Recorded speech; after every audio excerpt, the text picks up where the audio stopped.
Hello, everyone. Welcome to the second episode of the Earthbound podcast. I'm Nate. I'm here with Trey from Earthbound. Hello. Today, It's we're, well, today we're gonna continue. Today we're gonna be talking about The Great Divorce by C.S. Lewis. What? How about you provide us with some uh, introductory remarks concerning this wonderful text by a okay. wonderful So, man? The Great Divorce by C.S. Lewis. If you haven't read it already, I highly suggest you go and read it or listen to. There's an audiobook available of it on YouTube for free. And I listened to the audiobook, and it was quite the enjoyable experience. The guy reading it has a very nice British accent. So it makes it a little bit more enjoyable, I think. Mhm. It's definitely one of the best books I've ever read. And I'm sure, Trey, you would agree with that. Yes, I would indeed. It was on my And list. It was on my list of top books I read last that's year. right. You can That's find right. that video on my channel, Earthbound. Yes, that's also a good video. Highly recommend you check that out along Oh, why, with thank the you. book, The Great Divorce. Uh, I remember when I first listened to this, God put this book in my life at a very providential time because I was just starting to get into the sort of universalism debate. So, and this is obviously for anybody who has read this book, you can see why that would be providential. This book is all about heaven, hell, and what it means to go to heaven and what it means to choose to go to hell. C.S. Lewis, he provides us with a very interesting insight into hell, I guess you could say, in showing it not as what you would typically expect to see, like, red devils stabbing people with pitchforks for all of eternity, but rather he shows it as it's sort of like being stuck within your own mind for eternity, which I'm sure if anybody thinks about that for long enough, that is a pretty horrifying thought. And I'm sure you can speak more to that, Trey. Yeah, it's the idea really of what hell is self-referentialism. I mean, this book kind of made me realize that self-reference is the opposite of um it's the enemy in Christianity, because what the essence of Christianity is communion, and the absolute opposite of that is self-reference. Like Lewis will even talk about the artwork or something. I don't know if you remember that section from the book. Yeah. There was some artwork, and it's like if you're if you put the like the person was essentially putting their hopes of eternity into this artwork. And the point Lewis draws is that if all you're focusing on is this artwork, is if all you're focusing on is this one finite thing, that is hell. Essentially, that is the path to hell, and that is what hell ends in, this ultimate fixation upon that which is finite. And ultimately, if you really get down to it, focusing on ultimately yourself, if you're only focused on yourself, you are you are just one point of identity. You are just yourself. Yeah. Like there's not really much you can say more than that. You're just yourself. And being trapped in yourself, like imagine that's essentially like the fear of loneliness. Like you would be scared if you were alone in a dark forest and you were lost. And that's essentially that is the experience of hell. And um and yeah, I think the reason why hell is can be understood as um confusion and loneliness is precisely because it's this fixation upon the self, that you are essentially making yourself lonely. You are withdrawing from the world, and in this withdrawal you are entering into hell. Yeah. That's a very good way of putting it. And there is a point in the book that Lewis says something. I think it's in the George MacDonald character, where he says something along the lines of where God never sends someone to hell, rather people choose to go to hell by their own volition. Uh, and ultimately, we can see in this book that people's obsession with particular finite things isn't necessarily what sends them to hell. It's not the natural, the unnatural consequence of them obsessing with themselves through those finite things that sends them to hell. Because ultimately, everybody in this book is forced to make the decision between themselves and God, or between themselves and between literally anyone else. And it's really interesting to see how he portrays that in all the different characters. Uh, there's even now the one character that I found to be uh, really interesting, the mother who wants to go see her son, and I'm pretty sure at the end she says something along the lines of how she would rather bring her son down to hell than have to accept God in order to see her son in heaven. So it just shows that ultimately their obsession with these finite things is just them being obsessed with themselves and refusing to climb up the hierarchy of being, I guess you could say, through these finite things towards eternity and towards communion. Right. And ultimately, it's this letting go of the narcissism of self-obsession that is the precondition of really entering into communion, because again, it just goes back to this idea of self-reference. If you're just fixated upon yourself, you're barring yourself from communion. And it's interesting that um I don't think I was actually wanting to talk about this. You can't understand this outside of Lewis's the way Lewis presents time, because time is what really is happening in the great, like in that great section near the end where um they send like the big I'm not sure what they're supposed to be, like an archangel or just a saint or something, comes down and to talk to this one individual that is heading towards hell, and the archangel or whatever is like, no, you have to make the decision now. You have to make it now. And it's Yeah, almost like this idea that time is literally closing in on this person, and e- eternity, they're approaching this eternal choice. Because if you think about it, the only reason why we can escape the mistakes we make is because we're in time. So if I make a mistake, if I sin, there's always a future moment where I can separate myself from that.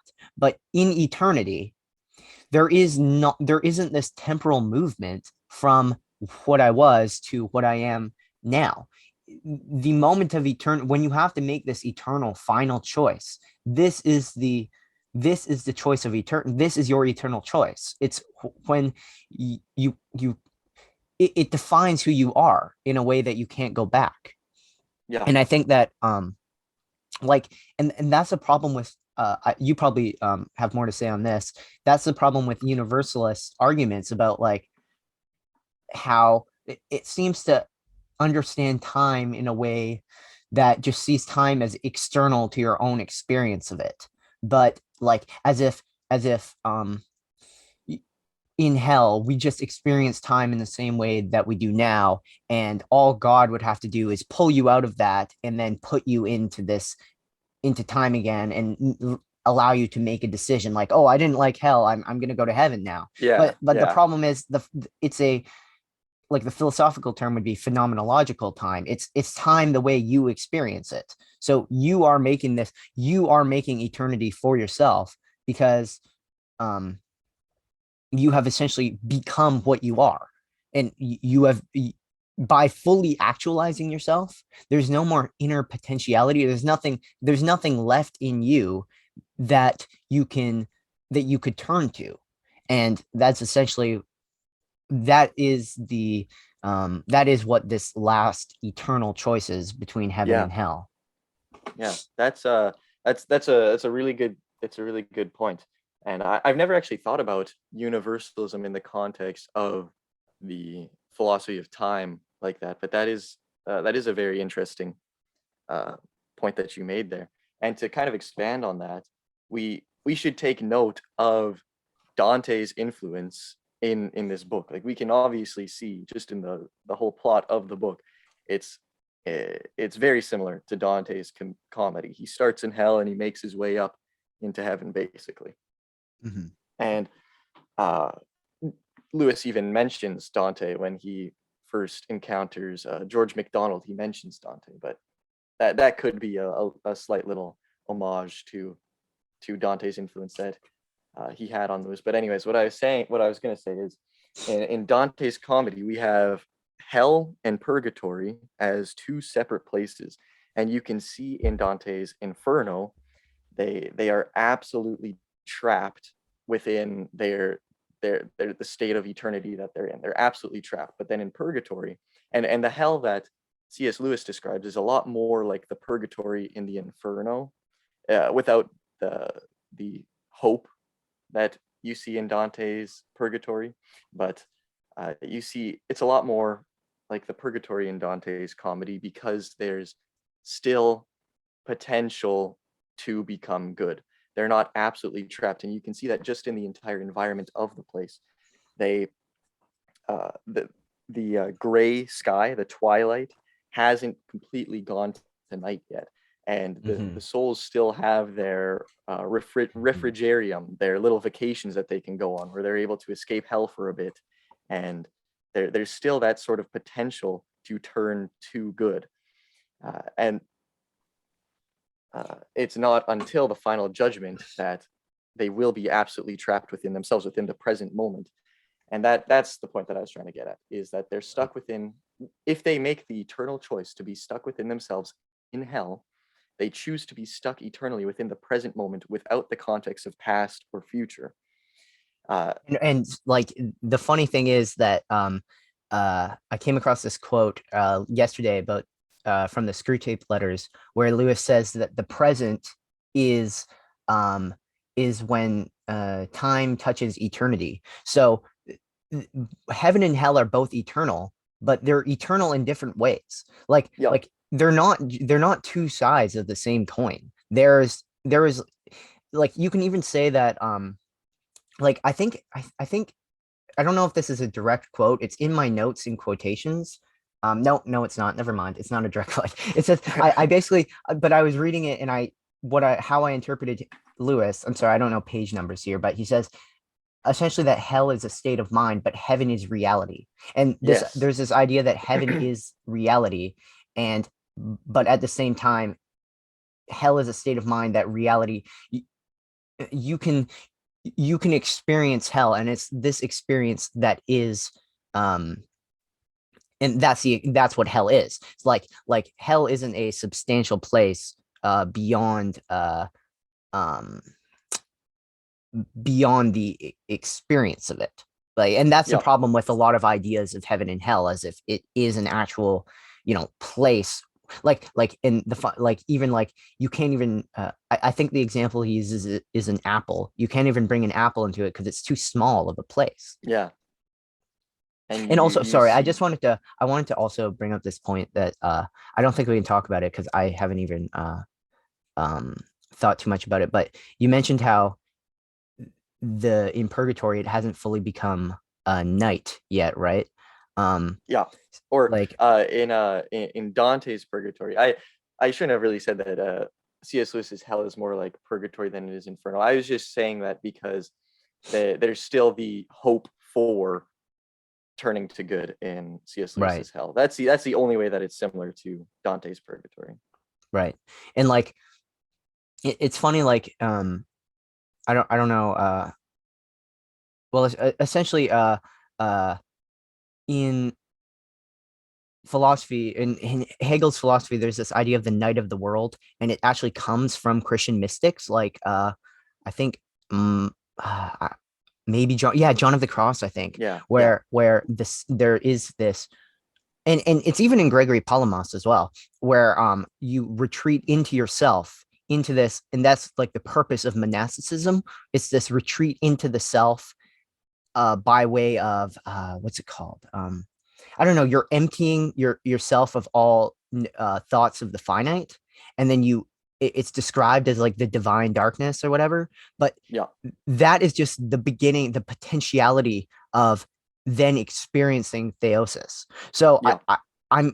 I don't want to say anything that would be wrong, but like I'm trying to think of the way we can understand like this darkness of hell. And like I I I'm tempted to even say that this night that we enter into is, you sort of have to have a confrontation with this night. Like Yes. in order to experience hell, and that's what Christ did on the cross, like the full confrontation with Yeah. death, with negativity. And that is what every saint does, is they go into this experience of the night, of the darkness. And it's funny, we're getting totally off topic here, but I just need to mention it that Palamas, his whole critique of Barlam is that Barlam considers this darkness to be the end.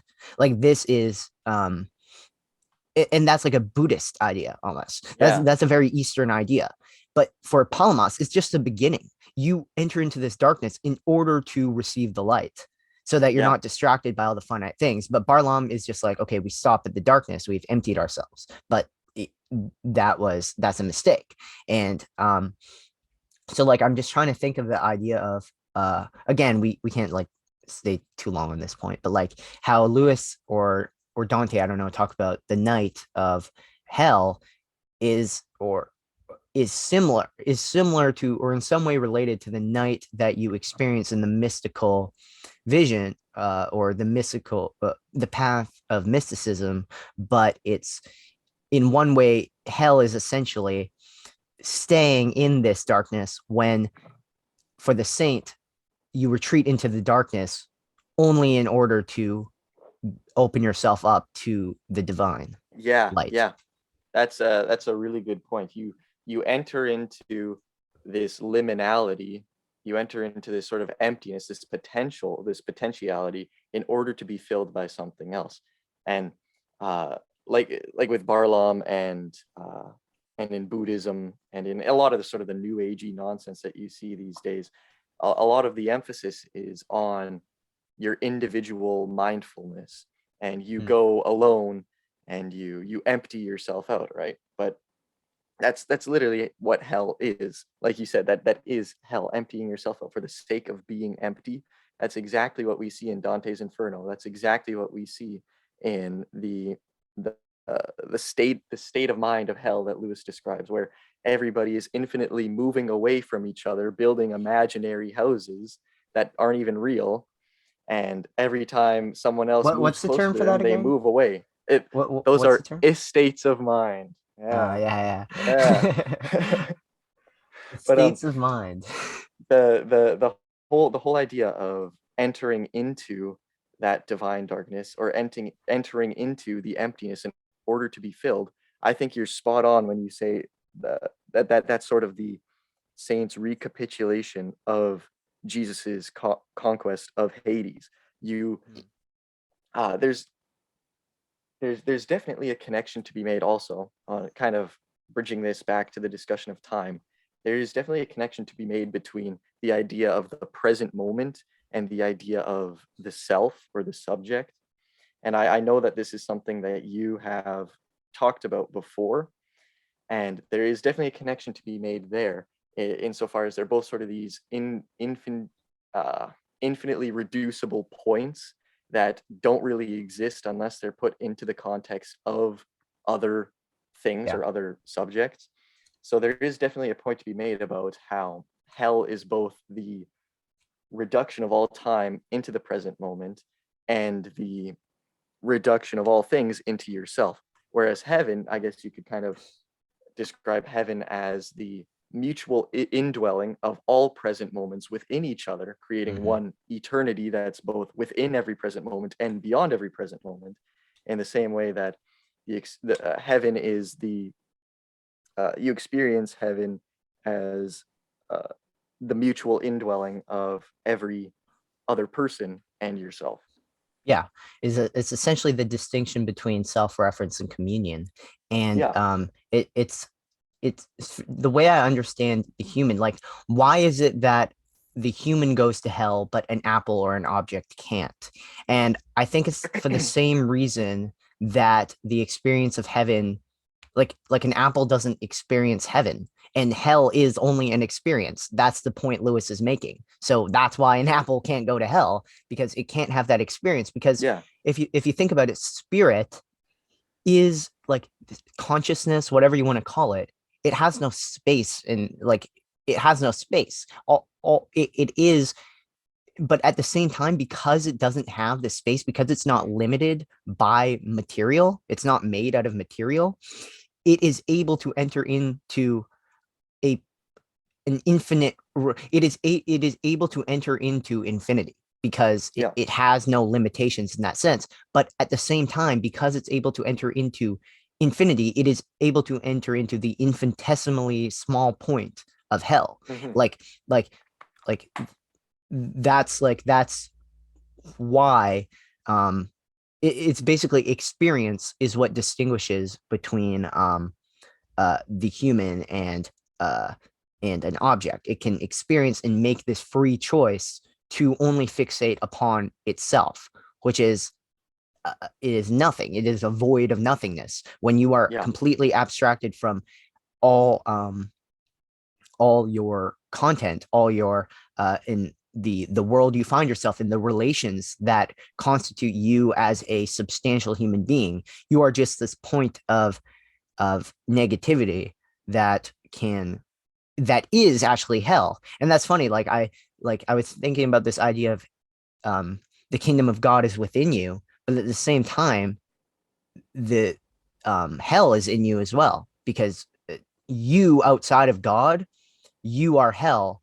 And but at the same time, you are only you in relation to God. Like you, so like Yeah. that's why hell, it's not like you're not you. Like you right now, if let's just say a human were to go to hell, right? They would not be the same in hell as they were No. on earth. And that's like one of the universalist problems with universalism. Like they think that it's like, well, my friend Jeff, if he goes to hell, like I can't imagine Jeff in hell. Well, it's going to be a different Jeff. It's not going to be Jeff.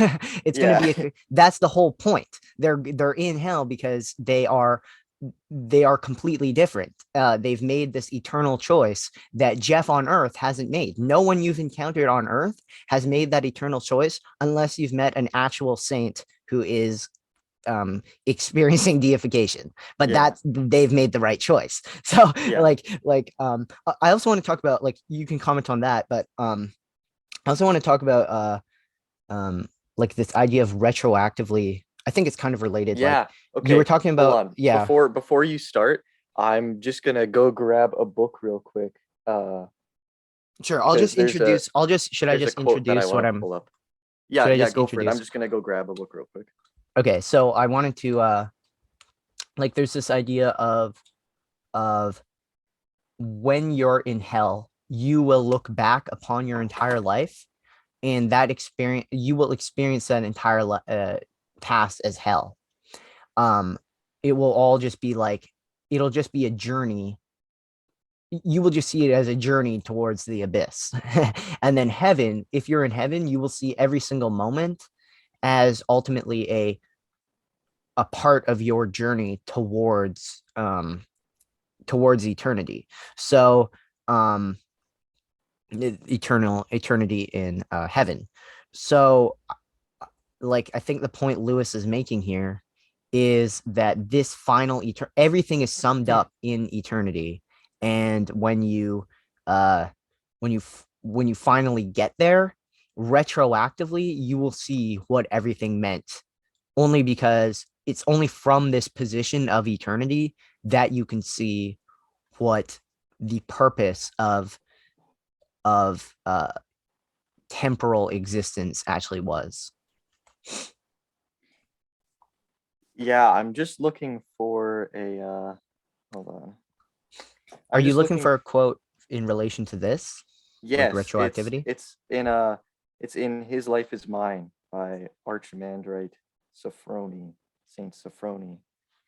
And while I'm looking for it, uh where I have it marked somewhere, but All right. I'm having problems finding it. So I can just kind of paraphrase, but if I find it, Sure. that will be better.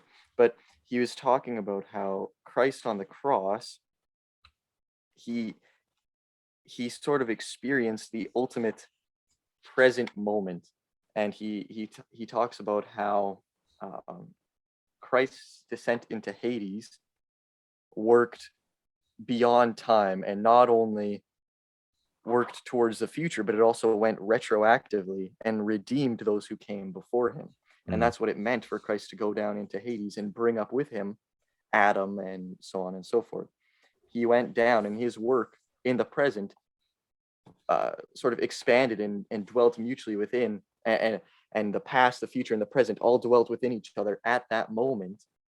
And Christ's work on the cross both worked to save those in the future, those in the present, and those in the past. And so it's the idea that so I guess the idea is that, like, before this moment, before the descent into Hades, both heaven and hell they weren't actually heaven and hell, because the choice of eternity was not yet given to man. Like, before Christ, you didn't have the choice. You weren't able to choose eternity.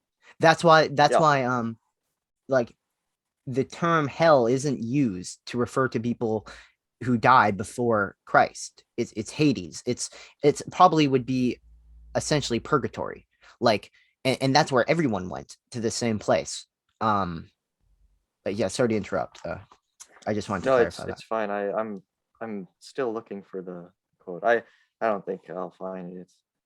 Well, like, so, like, the whole point is that Christ is the infinite God who becomes present in finite material reality, and in being present here, this is essentially the gateway to eternity, the gateway to infinity. Before this, there was no possibility of entering into eternity, and I think that is why choosing Christ is it. Salvation consists of either rejecting Christ. When we all get down to it, it's rejecting Christ or embracing Christ. And I think that is just because of who Christ is. It's not because, like, and that's why non-Christians have, like, this idea, oh, it's so arbitrary. It's so, like, no, it makes a lot of sense if you actually think about it, that God would come down as man in order to bring down infinity to earth, to act as that bridge, that mediator. And that's why Christ is the one mediator between heaven and earth. And like, so the point that you essentially need to take from this is that, just as Christ's entrance into creation and his death and resurrection made heaven possible, it's also what made hell possible, not because of Christ being some mean guy who actively wills this to happen. It's just by the very nature of what God is, what Christ is. That is what and how eternity and infinity works. That's what led to the that's what opened up the possibility of heaven and hell. Yeah, and the fact that we can freely choose to do really whatever we want. Yes, that's the uniqueness of man. Yeah, but we've been on this topic for a while. We should probably make this more about the Great Divorce and not about the whole idea of eternity, time, and selfhood. What should we? Well, it's like, at the same time, it is like, I agree, but it's part of the Great Divorce. We can't avoid that. One of the most essential elements of the Great Divorce is time. Okay. And selfhood, because those two are, like we were just talking related. About, they're inseparable from each other. There was something that there's something that you mentioned about that bringing the apple into hell that I wanted to touch on. Sure. We can see in heaven, everything is made the most real that it possibly can be. Every person and every object is introduced into eternity as much as possible. And there's one image that I really like that C.S. Lewis puts in the book, the angel pouring himself out, like the angel stretched out, pouring himself out as a waterfall.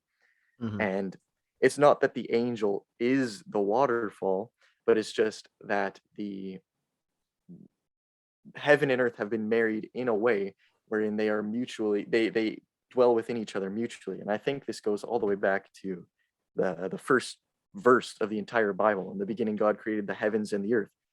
St. Augustine describes that as the creation of formless matter and matterless form. Matterless form being heaven, uh, formless matter being earth. And the matterless form would be the heavenly host, like angels, principalities, so on and so forth. And so, in the marriage of heaven and earth, what we see is we see the formless matter of the earth. We see the angels, the matterless form, dwelling within the Mhm. formless matter of the earth. And so we see that the angel can be clothed in the waterfall in a way where you can call the waterfall the angel and you can call the angel the waterfall. Mm. Yeah, if that makes sense. Yeah, that does make sense. And I also wanted to like just mention that made me think about how this sort of uh giving, like the angel sort of pours itself out into matter, into creation. And this idea of giving, like, it's a very capitalistic idea that giving is creates value. And that's I think the entire purpose of this notion of communion, that Saint Seraphim of Sarov talks about this in forget what it's called. I think it Acquisition of the Holy Acquisition of the Spirit. Holy Spirit. Yeah, he talks about how, unlike with money, like with normal under economic laws, the more something is present and exchanged, the lower the value becomes. Like that's what inflation is. Yeah. But there is no inflation in heaven. It's actually reverse inflation. The more there is this sharing, this communion, the greater it becomes. And Yeah. that's such a beautiful idea. And I think that relates to the way in which um like in hell, everyone's like, the whole idea of hell, they're trying to keep stuff for themselves, and Yes. ultimately it ends in they're just trying to keep themselves. Like they're trying to have this ultimate egoism that I'm in control of myself. But heaven is realizing that ultimately God is in control, not in the sense that he's controlling you, because obviously you can make this free act, but he ultimately, your happiness, your being is found in God. Yeah. And it's free. It's a free gift given to you. And so the appropriate response to that is to give it back freely. Right. And it's sort of this dialogical gift giving of being itself.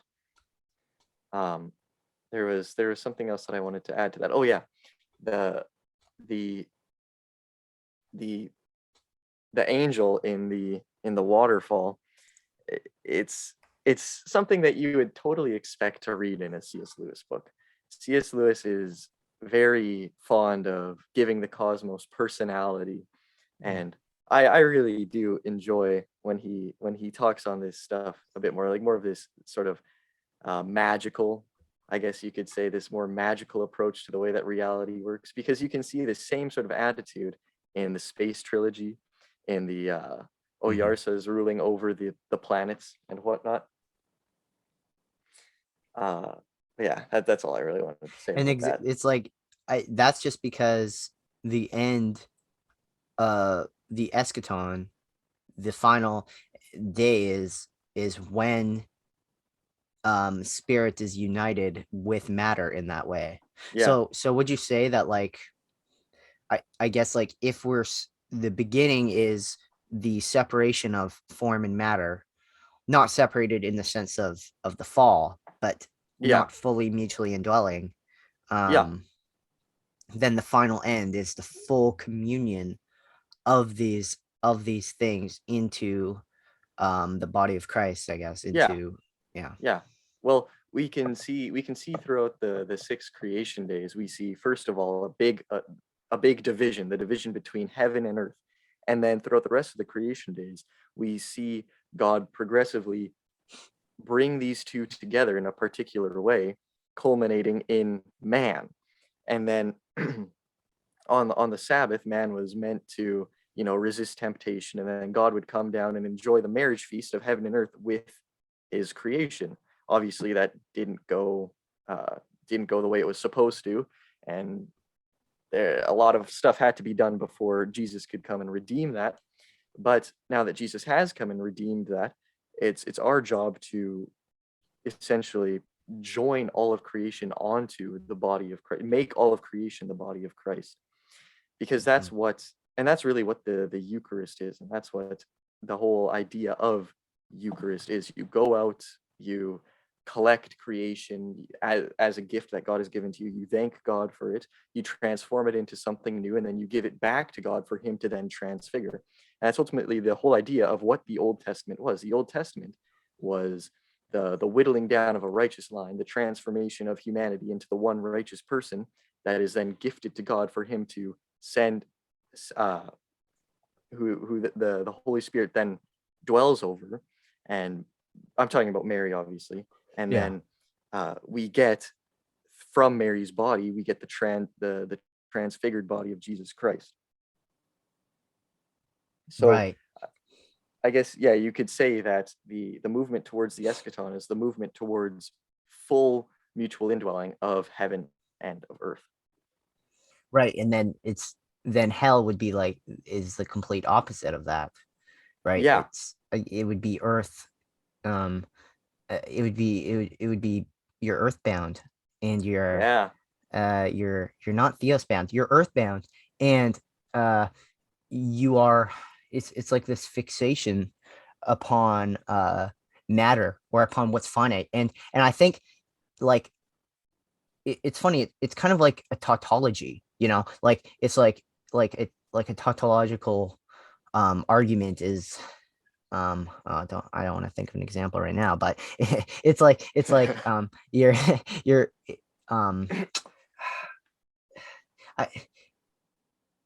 it doesn't say anything. It doesn't say anything more than the first term, right? It's like you're saying I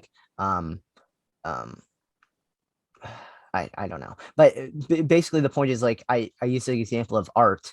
It's like the person desires art. Why? For art. They desire art for the sake of art. But there's only one thing in the universe where that can be not even a thing. There's only one. It's only God that you can desire for the sake of that desiring, and they can give you that for eternity. Yeah. Because God has an infinite amount of gifts to give. So if you're fixated upon anything, not with an ultimate reference to God, that is in Christian terms, if you're focused on material objects, that's idolatry. If you're focused upon man, that's pride. And so pride and idolatry are the two biggest sins of mankind, because all it is a failure to give recognition to that which can give you infinite recognition. It's the failure to recognize where that thing that you're focusing on came from. Now I want to maybe get to the end of the book, which I'm sort of blanking out on how it really ends. I seem to remember an idea of the sun is finally coming over the mountains. I really like that sort imagery. Of like the final judgment. Yes, the final judgment is when the sun is finally shining upon all of creation. So, I mean, isn't it funny that the only reason why hell hasn't become fully actualized is literally just because heaven hasn't been either. And maybe we can talk about I don't know, I know you've done a lot of reading and research on universalism. How would we I know Lewis has his own arguments for this, and I think they're just consistent with the tradition of the church, like how we've always argued for it. But how can we say that God is all in all if hell still exists? And before you answer that, um, I believe this quote is from the preface. This is really the basis of how we can understand that. Lewis says that heaven is everywhere, but we can't make the mistake of thinking that everywhere is heaven. So just because heaven is everywhere, it doesn't mean that, or heaven is in everything, it doesn't mean that everything is heaven. And I Yeah. think, yeah. Well, So how would you understand that? the fundamental problem with universalism is a misunderstanding of nature versus person. Because of course Jesus came, he took upon himself the universal human nature, consubstantial to every human person that ever lived, ever will live. And it's that human nature that will be resurrected no matter what. Because of what Jesus did, every human person will be resurrected. It just falls upon us to make the personal volition to accept the natural or supernatural movement up above just a resurrection of the body and a movement into the eternity of the Trinity. Or we can choose to reject that and sort of fall back into ourselves. And there's a consistent the consistent orthodox way of understanding hell in the context of Jesus being all in all. How is it that Jesus can both universally resurrect all human bodies, but not make them all choose heaven? That again, that's just because people personally choose hell despite what is what Jesus did for all of human nature. So they're choosing to go against the natural movement towards the supernatural, I guess you could say. And because Christ is present in all things, because of what Jesus Christ did, because everybody will live eternally, bodily resurrected, that experience will be like hell to them because they can't escape the fact that they are eternally. They can't escape the fact that Jesus is all in all. And the whole notion of hell is that you're trying to escape that. You're going within yourself to escape that, even though it's impossible to escape that. So you're just reducing yourself for infinitely into this infinitesimally reducible mathematical point, I guess you could say. And how do you relate this to um what you've talked about with the worm that Christ talks about in hell? Okay, well, that's still something that I'm working on a bit, but it all ties into I I had that idea when I was reading Jonah, because Jonah, we can understand the journey of Jonah to sort of be a symbolic movement through the tabernacle or through the temple, through the veils of the temple. He starts on the most outside place in the far ocean, in the middle of the sea, I guess you could say. And he goes then into the belly of the whale, which is sort of like entering into the narthex, or the ship could be understood as the narthex, either or. That's like the garments of skin. And then he Mhm. moves up into the city, which you can understand to be the holy place. And then he moves beyond that into the linen veil that separates the holy of holies from just the holy place, which in Jonah's case is symbolized by the tree or the plant that's above him. And those connections, uh, you just kind of have to roll with them for this point to make sense. I can go and justify those connections to the specific veils and the parts of Jonah's journey, but that's not worth it right now. Not enough time to do that. Mhm. So just roll with it for now, and I'll try to make this make sense. But then at the end of Jonah's journey, he's underneath the final veil. He's about to enter into the holy of holies, and there's the last veil in front of him. And then a worm comes and rips basically rips the veil into, just as Jesus did when he died on the cross. The veil separating the holy of holies and the holy place was ripped into. Similarly, the worm ate the plant that was separating Jonah from the vehement east wind, the fiery east wind that then beated down on him, which we can understand to be God's presence. In Psalm 22, if we read it prosopologically, which is basically if we read it as a psalm about Christ, we see Christ described as the worm. And this makes complete sense if we read it in the context of the worm of Jonah being a symbol of Christ coming and tearing the veil. And to tie this all back to what we were just talking about with hell and the sort of infinite attempt at separating yourself from what Christ did for human nature, you're basically trying to build these veils for yourself, because veils are these transitory pieces that guide you towards something greater. Veils prevent you from over consecrating yourself and interacting with what is holy improperly, but veils aren't eschatological. Veils are meant to bring you into what is beyond the veil. So Christ's work on the cross was destroying the veil and bringing us in past the veil into the eschaton, or into that, into heaven, basically. And so Christ, as the worm who brought Jonah into the presence of God, the same way that he tore the veil in the temple, he destroys the veil. That's symbolic of him opening up the firmament that's separating the heaven of heavens from the celestial heavens, and opening up that possibility for us to go into the throne room of God. And so we can understand the tearing of the veil as the opening up of all our finite attachments towards where they come from, the movement of all things towards their final cause, which is God, of course. And so hell can be understood as you're eternally building veils for yourself. You're trying to build a veil preventing you from experiencing the glory of God. But because Jesus is the worm who comes and destroys the veil, you can't do that. And that's why we hear hell described as the place where let me pull up the exact Bible verse. For some reason, it's escaping my mind right now. Their worm shall not die. That's right. Mm-hmm. Their worm shall not die. That's why hell is described as the place where their worm shall not die, because Jesus Christ is the worm who destroys the veil that you are trying to build for yourself, despite the fact that Jesus came and opened you up towards the possibility of heaven. That was very rambly, and I hope that made sense. That made sense. And like, I mean, it's just that final moment thing. Like you don't even need that context from Jonah to. I just know that's how you came to it. But like, yeah, well, you just need to understand just the way that my mind connects all the things together.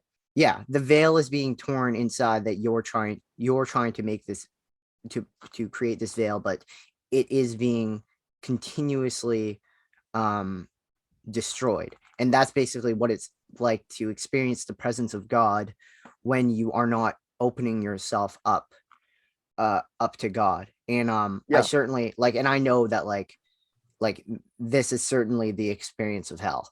And it's like it's I was okay, kind of like a change of topic, not really a bit. Like I was wondering, like, I feel like it's a question that's worth asking, because it's kind of the question that any non-Christian hearing about this would ask. So we have the idea of the bodily resurrection, and then we have Lewis talking about how it's like, I feel like you could get on board with it. Oh yeah, it's a state of the mind, but isn't that negated by this by the idea of the bodily resurrection? Like, I don't know if you have like Lewis doesn't even talk about this really, but like but how can we say that hell, like, I guess like my biggest point would be, like, for me, I would say my understanding of hell is that just as evil is nothingness, like hell, that void of hell is like it is like the experiential actualization of this nothingness. So it's like the form of sin itself. And like, how can we now think of that in like a concrete, like, object? So like, I guess like these are more technical, like I don't even know if we can answer these, or like, or if you're in, if it's the bodily resurrection, right? You're in hell. Is the body that you have like a glorified body, or is it and then it like comes to the idea of like, I'm just asking this because I know like everyone eventually has to ask themselves this, is like, is the bodily experience of hell, are you literally in a fiery pit? Like that's a question everyone wants to answer. And it is kind of off topic because it's not related, it's not spoken about in the Great Divorce, but it's certainly implied by this whole conversation of heaven and hell. That's actually a really that's something that I've thought about a bit. I haven't really thought about it enough to give like a properly coherent answer to that. And I don't think that I don't know if we will ever know that. That's going to be some. I don't know if that's something that we can really know unless we were to experience that ourselves, which Yeah. obviously we don't want to. But No. I the way that I the idea that came to mind when you were talking about that is we can understand um, the we can understand glorified bodies to sort of be the full realization of the matter and its marriage to form. So it, this is going to be a bit of a stretch, but we understand that celestial bodies like stars, planets, and whatnot, they kind of act as like a clothing for certain angels. Every like planet, every star has an angel that rules over it, I guess you could say. And then following the idea of the marriage of heaven and earth, making the angel and the waterfall, the way that Lewis describes it in this book, the angel and the waterfall, pretty much the same thing. Like they're married in a way where they become one with each other. We can understand then like the stars that the angels rule over will become like one with the angel themselves, I guess. And uh, I think a way that we could understand the hell side of that is like black holes, where it's sort of like the infinite uh it's the infinite I don't movement believe in black towards. holes. Well, I don't know if I do either, to be honest, but but Uh, conceptually they I we don't think want to be labeled as the black hole black hole deniers. deniers. Yeah, I don't want to be pinned into that They're gonna be posting about label. this on But Reddit, sorry. man, Yeah. on the astronomy Reddit. But Uh, I don't know if that's even a thing. But anyways, black holes are sort of like they're as close to nothing as you can get because they are sort of the collapse of material within itself, and I think that's how we can understand resurrected bodies in hell. It's the collapse of the material within itself. mm, Now, obviously, that doesn't square perfectly with the current idea that people have about black holes, but I think that conceptually that paints a picture in our minds that gives us a bit of an idea as to what that would mean. yeah, that's interesting. So like I mean, I there really is no reason for us to think, aside from the fact that it's kind of like a crazy idea, that the resurrected bodies of those in hell will just be the types of bodies that we now have, because like the resurrected body is not the same type of body that we have now. Like it doesn't perform the same functions. It like I guess the thing would be like, yeah, it's like how are we how do we understand that? But Yeah, yeah, it's just a speculative thing that you yeah. can't really know, and there's no good reason to I I fixate uh on it. I do really like speculative stuff like that though, and I that's one of the reasons why I like C.S. Lewis so much as an author. He's not afraid to talk about some of the more speculative things. Like especially in this book, the whole idea of the ref what's it called? The refrigerium, is it? Mm. The Uh, whole idea of how the dead go on vacations. oh yeah, yeah, yeah. Like that Yeah, I don't know the term for it, that's but yeah. that's such an interesting idea that he brings up. The refrigerium, yeah, that's what it is, Mm. or refrigerium, whatever. How he talks about how, and that's how the ghosts in the story, the souls in hell, are even brought Mm. into heaven for in the first place. They uh, they're on their little vacation, and then they talk about how a lot of them choose to just go back to Earth, and Mm. that's where we get the idea of ghosts from. So I really like that Lewis is not afraid to talk about some of this more speculative stuff, but he does it in a healthy way where he doesn't obsess with it. Right. He doesn't allow that to become the little finite thing that he loses himself in. He always connects it back and relates it back towards the grand picture and relates it back to the center, which is God. Right. And it's like basically, I think we're gonna start wrapping up soon now, but like the what's great about Lewis from like a Christian perspective, especially if you're like an Orthodox Christian, or like he wasn't, he wasn't part of our church, like he's not Catholic either. So like um he presents essentially, he's the framework he's presenting is correct. And it's correct because it's biblical and it's consistent with the teaching of the church. Even if you disagree with little stuff that might be implied or that he's really getting at, like it's the same thing with basically every book I've read from him. The general picture he's presenting, it's not like some genius like new thing. And that's the thing with that. That's probably why so many people have an aversion to C.S. Lewis in a time when everything needs to be like in academia. You need to publish like some new thing. There always needs to be new trends and stuff. But with Lewis, he's just preaching the eternal teaching of the church. And Yeah. he's just doing it in his own specific way that his examples will really show you how things are and allow you to think the way these things work in a way that isn't completely just purely abstract or just unable Yeah. to understand. So I mean you can comment on that, but also we should probably just conclude with a final overview of or encapsulation of what this book is that we covered, the concepts we covered, and why you should read this book, honestly, whether you're a Christian or not, because probably one of the biggest reasons, if you're not a Christian, you don't want to touch uh, the you don't want to consider it is because of this idea of hell. Yeah. Yeah.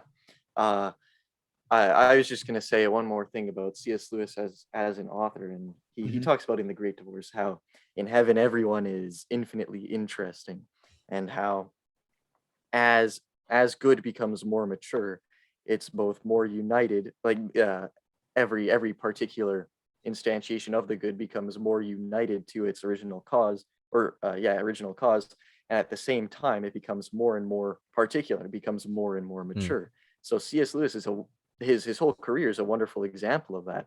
He As he matured more and more, and as he continued writing, his style became more and more particular and more unique, and he approached these topics in his own unique way.